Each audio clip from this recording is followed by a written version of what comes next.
Vote चोरी का मुद्दा संसद से लेकर सड़क तक गूंज रहा है। कांग्रेस के साथ विपक्षी दल इलेक्शन कमीशन पर वोट चोरी का आरोप लगा रहे हैं। इसी कड़ी में मुंबई से सटे मीरा रोड में कांग्रेस के पूर्व एमएलसी मुजफ्फर हुसैन ने भी वोट चोरी मुहिम को आगे बढ़ाने और अपने नेता राहुल गांधी का समर्थन किया है। मुजफ्फर हुसैन ने मीडिया से बात करते हुए कहा है कि महाराष्ट्र में हुए पिछले विधानसभा चुनाव में भी बोगस वोटिंग हुई है।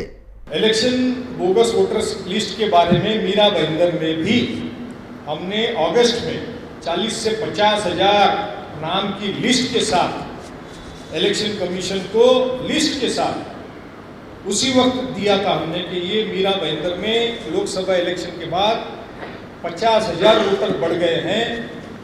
इसका कॉग्निजेंस आप लीजिए, वाई नंबर जो उसके साथ में और नंबर ऑफ वोटर्स के साथ में कि 2019 से 24 तक कितना परसेंट बढ़ा, 24 नवंबर से लेके तो मई तक की कितना परसेंट बढ़ा।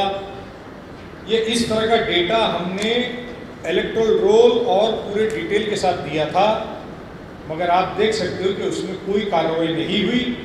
145 के नाम 146 में डेलिबरेटली डाले गए। तहसीलदार ने उस वक्त हमको ये कहा कि ये ह्यूमन एरर है। लगे हाथों मुजफ्फर हुसैन ने दूसरों के नाम पर वोट डालने के आरोप भी लगा दिए। 146 के नाम हजारों की संख्या में 145 और 145 के नाम डेलिबरेटली 146 और इस तरह की भी पॉलिटिकल बातें कान पर आई थी कि हमने 40,000 नाम डलवाए और अब डिफरेंस कितने वोट से कौन जीता है वो आप लोगों के नज़रों के सामने।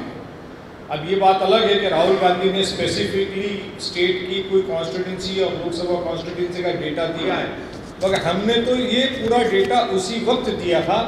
तो इस बात को नकारा नहीं जा सकता कि मीरा भाईंदर में भी बोगस वोटिंग की गई है। कई जगहों पे लोग वोटिंग को गए थे, उनका वोट गिर चुका था। इलेक्शन के वक्त मैं बूथ में घूम रहा था तो लोग बोलते थे मेरा वोट डाल दिया गया। विपक्ष वोट चोरी के आरोप लगाकर हल्ला बोल रहा है और कह रहा है कि चुनाव में अनियमितताएं लोकतंत्र के लिए गंभीर खतरा हैं और इसे नजरअंदाज नहीं किया जा सकता।